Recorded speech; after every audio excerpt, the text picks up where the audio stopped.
Bonjour, bienvenue à la Bible illustrée. Aujourd'hui, je vais faire une étude biblique sur la foi. Vous allez me dire, je sais c'est quoi la foi, mais l'important c'est de voir ce que la Bible déclare par rapport à la foi.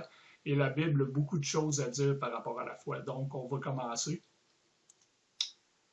Premièrement, voyons la définition de la foi. Souvent, quand les chrétiens cherchent à savoir une définition d'un mot, ils vont prendre le mot dans le dictionnaire qui est dans la Bible pour voir la définition dans le dictionnaire. Je vous dirais que ce n'est pas la bonne approche parce que la Bible définit chacun de ses propres termes. Donc, la Bible va avoir une définition de ce que le mot veut dire. Donc, si vous regardez la définition de la foi dans le dictionnaire, vous n'aurez pas nécessairement la même définition de ce que la Bible va dire par rapport à la foi. Donc, je vous encourage à chaque fois que vous ne connaissez pas la définition d'un mot, de vérifier dans la Bible comment la Bible va définir ce propre mot-là. Donc, ce que la Bible déclare par rapport à la foi, la Bible déclare « Or, la foi est la substance des choses espérées, la preuve des choses qui ne sont pas vues. » Donc, on sait que, selon la définition de ce que la Bible déclare par rapport à la foi, c'est que la foi, c'est une substance des choses qu'on espère. Donc, des choses qu'on espère sur le futur. La preuve des choses qui ne sont pas vues. Donc, la foi, c'est une preuve des choses qu'on ne peut pas voir avec nos propres yeux. Donc, on peut déclarer que les signes sont opposés à la foi. Donc, ceux qui recherchent constamment des signes visibles de Dieu, on peut dire qu'ils manquent de foi. Je vais vous donner un exemple. Je connais une femme qui, à chaque fois qu'elle a un rêve, elle croit que dans ce rêve, c'est Dieu qui lui parle. Ça, c'est rechercher des signes. Parce qu'elle met sa foi dans ses rêves au lieu de mettre sa foi dans les choses qu'elle ne peut pas voir tangiblement. Ça, c'est la première définition. On va voir maintenant la deuxième définition de la foi. La Bible déclare dans Romains chapitre 10, verset 17, « Ainsi donc, la foi vient en attendant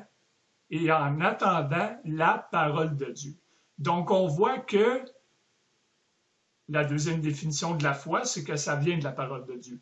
La première définition, c'est une espérance des choses qu'on ne voit pas. Et la deuxième définition, c'est que ça vient de la parole de Dieu. Dans Romains chapitre 1, verset 17, ça dit « Car en lui, la justice de Dieu est révélée de foi en foi, selon qu'il est écrit, le juste vivra par la foi. » Donc, est-ce que le Seigneur nous demande de vivre par les signes ou par la foi? Il nous demande de vivre par la foi. Donc, ce que ça veut dire que la Bible est suffisante pour faire grandir votre foi. Donc, ceux qui recherchent constamment à voir des signes de Dieu, dans des rêves, dans des visions, dans des miracles, des choses comme ça, on peut dire que, d'une certaine manière, ces gens-là manquent de foi parce que la Bible est tout ce que nous avons besoin pour faire grandir cette foi-là. Je parle au niveau de la foi, là, aujourd'hui. Donc, la foi doit être branchée dans la bonne source qui est le Seigneur Jésus-Christ. Toute foi qui sera envers une autre source sera une foi morte, sans résultat. Pourquoi? Parce que Jean chapitre 1, versets 1 et 14, ça dit « La parole était Dieu, et la parole a été faite chair. » Donc, pourquoi je dis que la foi doit être branchée dans la bonne source? Parce que je dis que c'est branché dans... Excusez, j'ai pas la grippe, là, j'ai toujours un problème de reflux acide si vous avez vu mes vidéos précédemment. Je n'ai pas le COVID, inquiétez-vous pas. Donc, la foi doit être branchée dans la bonne source, qui est le Seigneur Jésus-Christ. Parce qu'on a vu, selon la définition de ce qu'était le mot foi, selon la Bible, que la foi vient de la parole de Dieu. Et on sait que la parole de Dieu, selon Jean chapitre 1, verset 1, que c'est Jésus-Christ. Donc, il faut que vous preniez cette foi-là et que vous la mettez en Christ. Si vous mettez votre foi dans n'importe quelle autre source, c'est comme si vous pluguez une plug dans le mur avec pas d'électricité. La lumière, elle ne s'allumera pas, parce qu'on sait très bien que la lumière, c'est le Christ. Donc, vous devez placer votre foi en Christ. Chaque être humain a la foi, même avant d'être sauvé. Le problème, c'est que si tu ne plugues pas la foi dans la bonne source, cette foi-là, la lumière, elle s'allumera jamais. Jamais. Donc, la foi va rester éteinte. Parce que ça dit, vous êtes sauvés par la grâce, par le moyen de la foi. Donc, comment que les gens sont sauvés? Sont sauvés par le moyen de la foi. Ça veut dire que la foi, elle est là avant que les gens soient sauvés. Parce qu'on est sauvé par le moyen de la foi. Le problème, c'est que si tu places ta foi dans Mohamed, ben, la lumière va rester éteinte. Si tu la places en Jésus-Christ, la lumière va s'allumer. Donc, la foi va être pluguée dans la bonne source. Donc, selon Hébreux, chapitre 12, verset 2, vous pouvez voir sur ma chaîne YouTube, j'ai prêché là-dessus à l'Église. Jésus-Christ, l'auteur et le finisseur de notre foi. Donc, nous devons regarder à Jésus. Je vous invite à voir ma prêche que j'ai prêchée là-dessus. Regardez au Seigneur Jésus-Christ. On voit que dans Hébreux chapitre 12, verset 2, que Jésus-Christ est l'auteur et le finisseur de notre foi. Donc, la foi a une source. Et cette source-là, c'est le Christ. Donc, vous devez plugger votre foi dans la bonne source qui est le Christ. Et après cela, la lumière va s'allumer. Donc, la foi commence par lui parce qu'il est l'auteur. Et la foi finit par lui parce qu'il est le finisseur de notre foi. Donc, le verset qui dit « Vous êtes sauvés par la grâce, par le moyen de la foi, cela ne vient pas de vous, c'est le don de Dieu. » Après que Jésus-Christ va vous avoir sauvé, non seulement il est l'auteur de votre foi, mais il est le finisseur de votre foi. Donc, vous ne pourrez jamais perdre votre salut parce que ce salut-là ne dépend pas de vous parce que c'est Jésus-Christ qui en est l'auteur et le finisseur. Pas l'auteur dans le sens que c'est Jésus-Christ qui vous donne la foi pour être sauvé parce que ça dit que nous sommes sauvés par le moyen de la foi. Donc, le Seigneur a placé une petite lumière dans chaque être humain qu'on peut dire qu'est la foi. Et cette foi-là, c'est de nous d'utiliser notre libre arbitre pour placer la foi dans la bonne source qui est le Seigneur Jésus-Christ. Donc, la foi a une source, elle commence par lui et se termine par lui. Et cela vient à chaque homme par l'Esprit de Dieu qui, portant témoin du record, la parole écrite de Dieu, illumine notre esprit charnel et obscurcit et nous permet de croire, ce qui alimente alors notre foi et lui permet de grandir. Donc, la source de la foi, c'est Jésus-Christ. On sait que la foi vient de la parole de Dieu. Donc, plus que vous allez lire la parole de Dieu après votre salut, après avoir été sauvé, et plus que le Saint-Esprit va nettoyer votre corps, donc plus que la lumière va jaillir à l'intérieur de vous. Donc, c'est ça qui va vous permettre de grandir dans la foi. On voit l'exemple dans 2 Timothée, chapitre 3, verset 15, et que depuis un enfant, c'est pas depuis un enfant, j'ai fait une erreur, et depuis ton enfance, tu connais les Saintes Écritures qui sont capables de te rendre sage pour le salut, par la foi qui est en Christ. Donc, Paul est en train de déclarer à Timothée, depuis ton enfant, tu connais les Saintes Écritures, et ces Écritures-là vont être capables de te rendre sage pour le salut, pour être sauvé par la foi en Christ. Donc, Timothée lisait les Écritures depuis son enfance, et à un moment donné, il a placé sa foi dans le Christ, la lumière a jailli, et ça a produit son salut. Donc, la foi permet à Dieu d'accomplir sa volonté dans la vie du croyant, selon leur foi. C'est ce que Matthieu, chapitre 9, verset 29, déclare. Sans la foi, il est impossible de plaire à Dieu. Donc, pour accomplir la volonté de Dieu dans ta vie, il faut que tu grandisses dans la foi. Comment tu fais pour grandir dans la foi? Tu passes du temps dans la parole de Dieu parce que la source de la foi vient de la parole de Dieu. Donc, quand tu plugues ta foi dans la source qui est la parole de Dieu va te permettre de grandir. Et à partir du moment que tu vas grandir spirituellement parlant, mais le Seigneur va être capable d'accomplir sa volonté. Donc, si tu lis ta Bible une fois par semaine, pose-toi pas des questions pourquoi tu n'as pas une grande foi.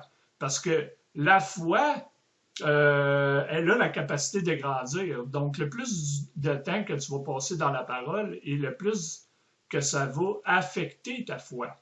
Un autre sujet que je ne vais pas parler aujourd'hui, si la source de la foi est corrompue, si tu as une mauvaise version de Bible dans tes mains et que tu lis cette mauvaise version de Bible-là, je vais sûrement en parler dans des autres vidéos dans le futur, ben, ta foi ne va pas grandir au même niveau que si tu as une bonne version de Bible.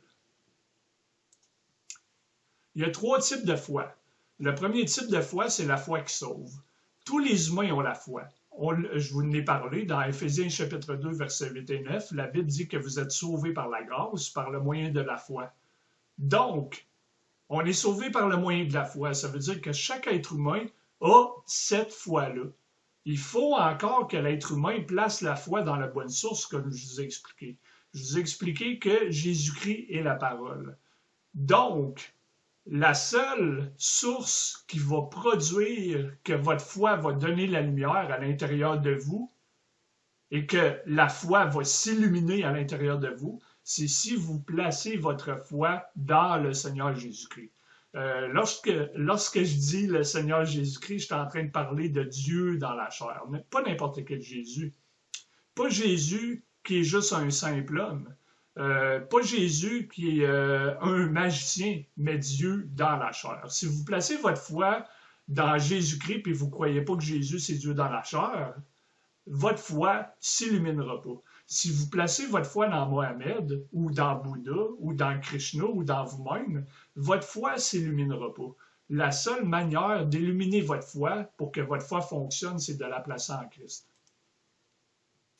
Le deuxième type de la foi, après avoir été sauvé, la Bible déclare dans Galates chapitre 5, verset 22, qu'il y a le fruit de la foi. Ça, c'est le deuxième type de foi. Donc, lorsqu'un chrétien a placé sa foi en Christ, alors l'Esprit de Dieu produit le fruit de la foi. On voit que fruit est singulier. Donc, c'est un fruit, mais avec 9 caractéristiques. Je vous inviterai à lire dans Galates chapitre 5, verset 22. Une des caractéristiques du fruit de l'Esprit est la foi. Donc, après avoir été sauvé, le chrétien, en lisant la parole et en se soumettant à la volonté de Dieu, comme je vous ai expliqué dans Matthieu chapitre, je ne me rappelle plus quel chapitre, j'ai une mémoire à court terme, mais vous pouvez reculer la vidéo, ben, votre foi va produire ce qu'on appelle le fruit de la foi, qui est le deuxième type de foi. Et donc, c'est à condition, bien sûr, que le chrétien marche selon l'esprit et non selon la chair. Cette foi aidera le croyant à marcher avec Christ à chaque jour. Donc, le fruit de l'esprit, qui est une des caractéristiques que c'est la foi, ça va permettre aux chrétiens de pouvoir marcher avec Christ à chaque jour, ce qu'on appelle la marche quotidienne, la sanctification si vous préférez. Le troisième type de foi, c'est le don de la foi. Donc, il y a la foi qui sauve. Chaque être humain a cette foi-là. Après avoir été sauvé, il y a le fruit de l'esprit qui peut produire la foi. Ça, c'est la foi qui va nous permettre de marcher quotidiennement avec Christ. Et il y a le don de la foi. Certains, au moment du salut, recevront le don de la foi. La Bible déclare que chaque chrétien va recevoir un don et que nous ne recevons pas tous le même don. Donc, le don de la foi ne sera pas donné à tout le monde. Je vais vous donner un exemple. Je vais continuer à lire le reste et après ça, je vais vous donner un exemple. Ce don de la foi donnera des capacités à certains chrétiens d'accomplir des ministères incroyables pour Dieu. Les missionnaires ont généralement besoin du don de la foi pour pouvoir cheminer dans leur ministère. Moi, j'ai un de mes amis qui est missionnaire présentement dans un pays où c'est dangereux. Je nommerai pas le pays. Et dans ce pays-là, s'il se fait arrêter, il pourrait se faire mettre en prison éventuellement parce que c'est interdit de prêcher la Bible là-bas. Donc, probablement que lui il a reçu le don de la foi parce qu'il a besoin de plus de foi que vous ou moi pour notre marche quotidienne parce que lui a un ministère particulier que Dieu lui a donné. Donc, la Bible déclare qu'il y a dans 1 Corinthiens chapitre 12, verset 4, maintenant il y a des diversités de dons, mais le même esprit. Et dans 1 Corinthiens chapitre 12, verset 9, un des dons à un autre, la foi par le même esprit. Donc, certaines personnes reçoivent le don de la foi. À quelle étape est votre foi? Parce que là, je parle de la foi par rapport aux fruits de l'esprit, à la marche quotidienne. Pas chaque chrétien va avoir sa foi à la même étape.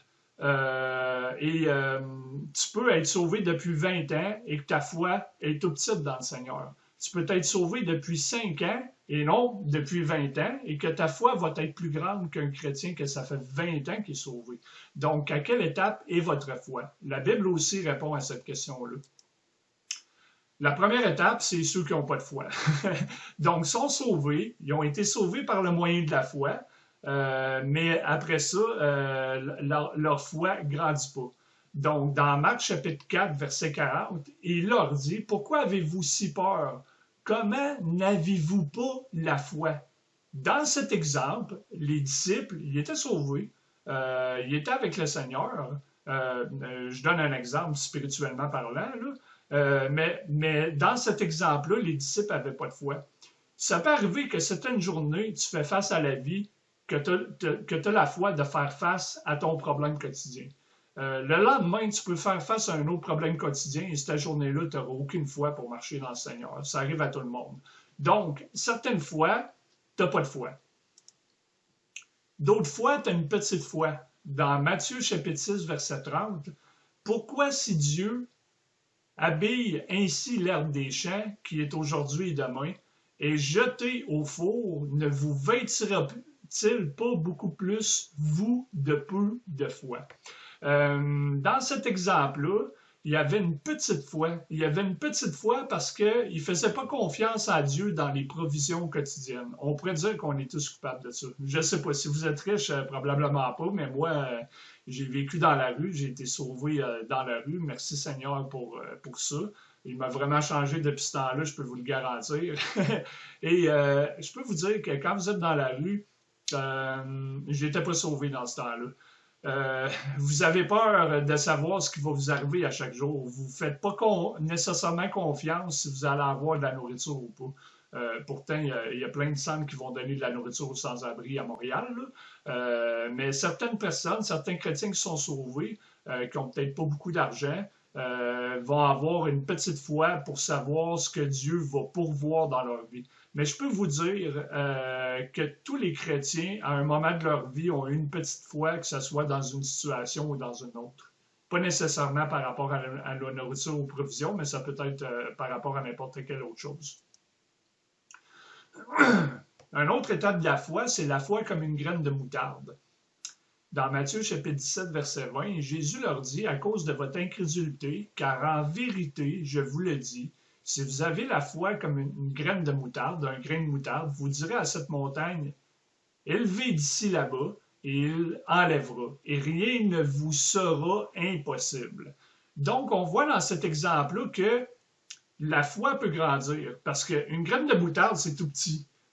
Mais j'ai vu ce que ça produit comme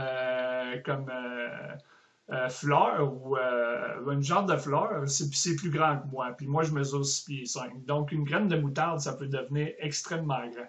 Donc, on voit que la foi est active dans le travail. Donc, le Seigneur vous donne la foi après avoir été sauvé. Le fruit, il faut que vous appreniez à le développer. Comment que vous apprenez à le développer? Premièrement, ça va être gros comme un grain de moutarde. Mais si vous travaillez pour le Seigneur quotidiennement, éventuellement, votre foi va grossir, votre foi va grossir, votre foi va grossir, et vous allez être capable de déplacer des montagnes. Spirituellement parlant, bien sûr. Je ne connais pas encore un chrétien qui a tassé l'Everest. Une autre étape de la foi, c'est la foi qui est vacillante. Dans Hébreux chapitre 10, verset 23, ça dit « Tenons fermement la profession de notre foi sans hésiter, car il est fidèle qui a promis. » Et l'hésitation nuira à notre marche avec le Christ. Et je peux vous dire qu'on est encore tous coupables de ça si vous êtes sauvés. J'ai eu une foi vacillante plus souvent qu'autrement. Désolé Seigneur par rapport à ça, mais je peux vous dire que vous aussi, vous avez eu une foi vacillante à un moment ou à un autre moment. Surtout durant le COVID, au début du COVID, je ne savais pas trop ce qui allait se passer. Je voyais qu'il y avait des choses qui se brassaient dans le monde. Fait que j'étais découragé parce que j'avais des plans à aller aux États-Unis pour ramasser un financement pour partir en église. Merci Seigneur, j'ai réussi à partir un service en français, pas grâce à moi, mais grâce au Seigneur. On va en lockdown, donc pendant un mois, je ne pourrai pas faire mes services directement là-bas, je vais les faire en ligne. Donc, je vous invite à regarder ma chaîne YouTube pour voir mes prêches le dimanche. Mais j'avais une foi vacillante parce que je n'étais pas sûr que j'allais être capable de commencer le service, mais par la grâce de Dieu, ça a fonctionné. Je peux vous dire que vous aussi, c'est possible que vous ayez une foi vacillante dans vos vies. Une autre étape de la foi, c'est une grande foi. Dans Matthieu chapitre 8, verset 10, quand Jésus l'entendit, il s'étonna et dit à ceux qui suivirent, en vérité, je vous le dis, je n'ai pas trouvé une si grande foi, non, pas même en Israël. Dans cet exemple-là, le centurion, qui n'était pas un juif, était prêt à croire sans voir. Il dit à Dieu, parle et cela me suffira. Ce qui est incroyable là-dedans, c'est que les Juifs marchaient par les signes. Dieu se tourne vers un gentil, OK? Et le centurion fait seulement dire au Seigneur, j'ai pas besoin de voir de signes. Il dit pas ça directement, mais il dit juste, parle, j'ai pas besoin de le voir, puis je vais le croire. Donc, le Seigneur a dit, lui a une grande foi. Le Seigneur, je peux vous dire qu'il n'a pas dit ça de grand monde dans la Bible. Donc, comme je vous ai déclaré, la foi vient de la parole de Dieu. Donc, si vous n'avez pas besoin de voir de signe et vous croyez seulement à la parole de Dieu et que vous ne doutez pas de la parole de Dieu, vous avez une grande foi selon Matthieu chapitre 8, verset 10. Donc, ça, c'était les étapes de la foi. Maintenant, nous allons voir le résultat de la foi. Le résultat de la foi, c'est quoi? C'est à quoi ça sert cette foi-là? C'est plaire à Dieu. Révélation, chapitre 4, verset 11, si je me rappelle, ça dit que nous avons été créés pour son plaisir. Je n'ai pas été créé pour mon plaisir à moi, j'ai été créé pour le plaisir du Seigneur Jésus-Christ. Je vous annonce une nouvelle, vous n'avez pas été créé pour votre plaisir, vous avez été créé pour le plaisir du Seigneur Jésus-Christ. Et son plaisir, c'est de lui plaire. Et comment tu fais pour plaire au Seigneur Jésus-Christ? Par la foi. Hébreux chapitre 11, verset 6, ça dit, « Mais sans la foi, il est impossible de lui plaire, car celui qui vient à Dieu doit croire qu'il est et qu'il est le rémunérateur de ceux qui le recherchent avec diligence. » Donc, je vous remercie de m'avoir écouté. Que la grâce du Seigneur Jésus-Christ soit avec vous tous. Amen.